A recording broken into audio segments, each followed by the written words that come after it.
या मालिकेच्या आजच्या भागात आपण पाहणार आहोत. प्रीतम म्हणतो की आई, मला माझी आणि या मोनिकाच्या पोटात असणाऱ्या बाळाची DNA टेस्ट करायची आहे आणि मग टेस्टचा जो काही रिपोर्ट येईल तो मला मान्य असेल. आणि प्रीतमचं बोलणं ऐकून त्या मोनिकाला धक्काच बसतो. ती खूप घाबरलेली असते आणि म्हणत असते की काय गरज आहे DNA टेस्ट करायची? तुम्हा सगळ्यांचा अजूनही माझ्यावर विश्वास बसत नाही आहे का? मला खरंच कळत नाही आहे मी स्वतःला कसं सिद्ध करू? आणि मग ती प्रीतमलाही म्हणते की अरे प्रीतम, हे बाळ तुझंच आहे. मला सांग, एखादी मुलगी आपल्या पोटातील बाळ दुसऱ्याच पुरुषाचं आहे असं कसं म्हणू शकते? पण ठीक आहे, तुला DNA टेस्ट करायची आहे ना, मग मी ही DNA टेस्ट करायला तयार आहे. पण माझी एक अट आहे, जर या टेस्टचे रिपोर्ट पॉझिटिव्ह आले आणि हे सिद्ध झालं की माझ्या पोटातील बाळ तुझंच आहे, तर मग तुला या प्रियाला घटस्फोट देऊन माझ्यासोबत लग्न करावं लागेल. आणि त्या मोनिकाची ही अट ऐकून घरातल्यांना तर मोठा धक्काच बसतो. प्रीतम म्हणतो की मोनिका, तू उगाच काहीही बोलू नको. पण त्यानंतर प्रिया स्वतःच म्हणते की मोनिका, मला मान्य आहे. जर ही DNA टेस्ट झाली आणि त्याचे रिपोर्ट पॉझिटिव्ह आले, हे सिद्ध झालं की तुझ्या पोटातील बाळ प्रीतमचंच आहे, तर मग मी प्रीतमला घटस्फोट देईल आणि तुम्हा दोघांच्या आयुष्यातून कायमची निघून जाईल. माझी सावलीसुद्धा तुमच्या आयुष्यावर पडणार नाही. आणि प्रियाचं हे बोलणं ऐकून अहिल्या, श्रीकांत, आदित्य, पारू आणि प्रीतम यांना मोठा धक्का बसतो. ते सगळेजण प्रियाला समजवण्याचा प्रयत्न करत असतात, पण ती कोणाचं काही ऐकूनच घेत नाही. ती मोनिकाला सांगते की मी तुला वचन देते, मी तुझं आणि प्रीतमचं लग्न लावून देईल, तुम्ही सुखाने संसार करा. आणि हे ऐकून प्रीतम खूप घाबरतो. तो प्रियाला समजवण्याचा प्रयत्न करतो, पण ती ऐकत नाही. आणि मग अहिल्या म्हणते की ठीक आहे, उद्याच DNA टेस्ट होईल. आणि मग त्यानंतर प्रिया रडतच तेथून निघून जाते. मोनिका मात्र हसत असते. त्यानंतर आपण पाहतो की प्रीतम बाहेर बसलेला असतो. त्याला सतत प्रियाचं बोलणं आणि त्या मोनिकाचा खोटेपणा आठवत असतो. तो घाबरलेला असतो. तितक्यात पारू त्या ठिकाणी येते. त्याला समजावते की प्रीतम सर, नका काळजी करू, सगळं ठीक होईल. तर प्रीतम रडतच म्हणतो की पारू, या प्रियाला कळत का नाही गं? ती असं कसं करू शकते? तिला माहीत नाही का माझं तिच्यावर किती प्रेम आहे ते?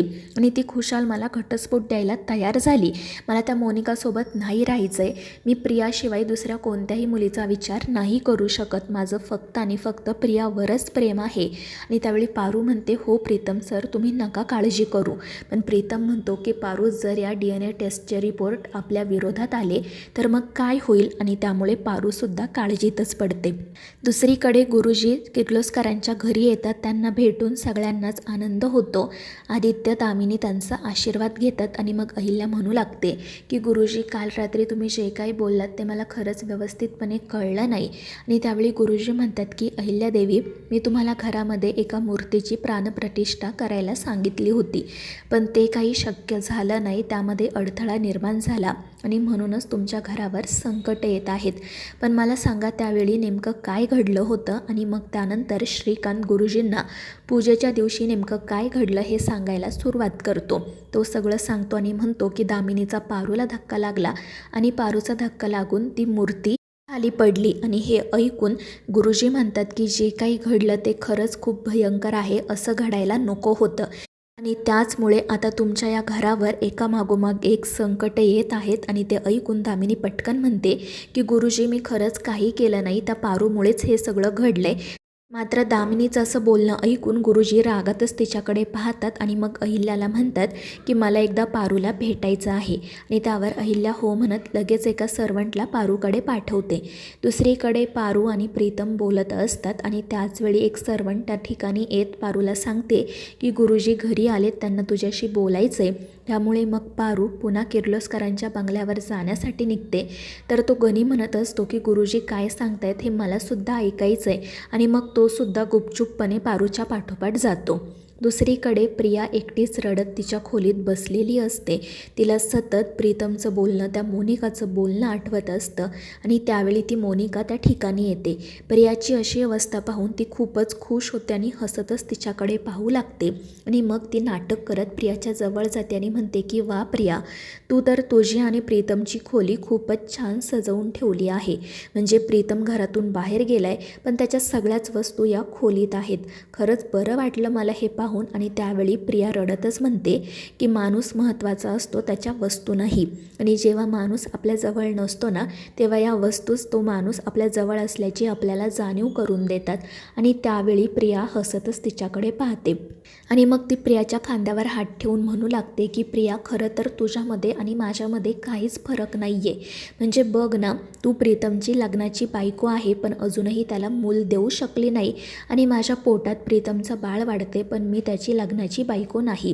पण आता लवकरच हे सिद्ध होईल की माझ्या पोटात प्रीतमचंच बाळ आहे, आणि मग तुझी या घरातली जागा माझी होईल. खरं तर ना मला तुझे आभारच मानायचे आहेत, कारण तू तुझी जागा माझ्यासाठी मोकळी करते. आणि त्या मोनिकाच्या अशा बोलण्यामुळे प्रियाला खूप वाईट वाटतं. तर ती मोनिका मुद्दाम प्रियाला त्रास देण्यासाठी म्हणत असते की प्रिया, तुला माहिती आहे ना, एकदा का हे सिद्ध झालं की तुला हे घर सोडून जावं लागेल, आणि मग त्यानंतर ही खोली तुझी जागा माझी होईल, आणि मग इथेच कुठेतरी माझा, प्रीतमचा आणि आमच्या बाळाचा छान फोटो असेल. तुला हे सगळं सहन तर होईल ना? आणि त्यावेळी प्रिया म्हणते की मोनिका, माझा अजूनही प्रीतमवर विश्वास आहे. कुठेतरी मला असं वाटते की हे जे काही घडतं आहे ना ते सगळं चुकीचं आहे, खोटं आहे. कारण प्रीतमचं माझ्यावर किती प्रेम आहे हे मी स्वतःच्या डोळ्यांनी बघितलं आहे.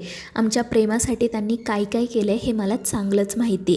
त्यामुळे आता ही जी काही टेस्ट होणार आहे ना ती फक्त DNA टेस्ट नाही तर आमच्या प्रेमाची टेस्ट आहे, आणि मला माहिती आहे यात मी जिंकणार. आणि हे ऐकून त्या मोनिकाचा चेहराच पडतो आणि मग ती लगेच म्हणू लागते की हे काय बोलतेस तू प्रिया, म्हणजे मी काही खोटं बोलते का? आणि त्यावेळी प्रिया म्हणते की तू खोटं बोलते की खरं ते मला नाही माहीत, पण जर हे सिद्ध झालं ना की तुझ्या पोटातलं बाळ प्रीतमचं आहे तर मग मी नक्की घरातून निघून जाईल, काळजी करू नको. आणि मग ती मोनिकाला जायला सांगते. दुसरीकडे पारू गुरुजींसाठी नाश्ता घेऊन येते आणि मग ती गुरुजींच्या पाया पडण्यासाठी जाते. मात्र त्यानंतर तिचाच धक्का गुरुजींच्या हातातील प्लेटला लागतो आणि पोहे खाली सांडतात.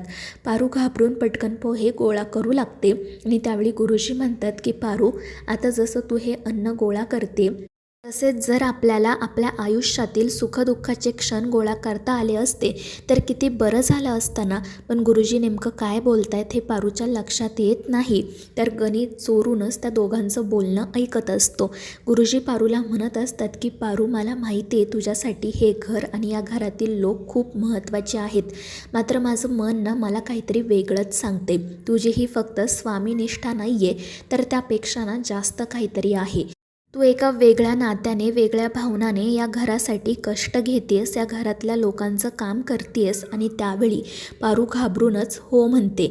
तर गुरुजी म्हणतात की पारू, तुझ्याकडे जे आहे ते कोणाचं तरी सुरक्षा कवच आहे हे तुला माहिती आहे ना, पण हे ज्या व्यक्तीचं सुरक्षा कवच आहे त्या व्यक्तीला सुद्धा याबद्दल माहीत असायला हवं, कारण स्त्री पुरुष म्हणजे शिव आणि शक्ती असतात. तुझ्याकडे जे आहे ती शक्ती आहे, पण जोपर्यंत तिला त्या शिवाची जोड मिळत नाही तोपर्यंत तो फक्त एक साधा धागा असेल, सुरक्षा कवच नाही. आणि आता तू एकटी हा सगळा भार जास्त दिवस नाही उचलू शकत. ज्या व्यक्तीचं तू रक्षण करतेस त्या व्यक्तीची देखील तुला साथ मिळायला हवी. आणि हे ऐकून पारू घाबरूनच हो म्हणते. आणि मग त्यानंतर गुरुजी पारूला हे सुद्धा सांगतात की पारू, मी एका मूर्तीची प्रतिष्ठापना करायला सांगितली होती, पण त्या पूजेमध्ये तुझ्यामुळे व्यत्यय आला, त्यामुळे आता या घरावर मृत्यूची छाया घोंगावत आहे. आणि ज्या घरावर मृत्यूची छाया पडते ना त्या घरातील एका तरी व्यक्तीचा मृत्यू होतोच, त्यामुळे सावध राहायला हवं. आणि हे ऐकून पारू आणि गणी खूपच घाबरतात. तर मित्रांनो, या मालिकेच्या पुढील भागांच्या अपडेटसाठी आपल्या चॅनेलला सबस्क्राईब करा.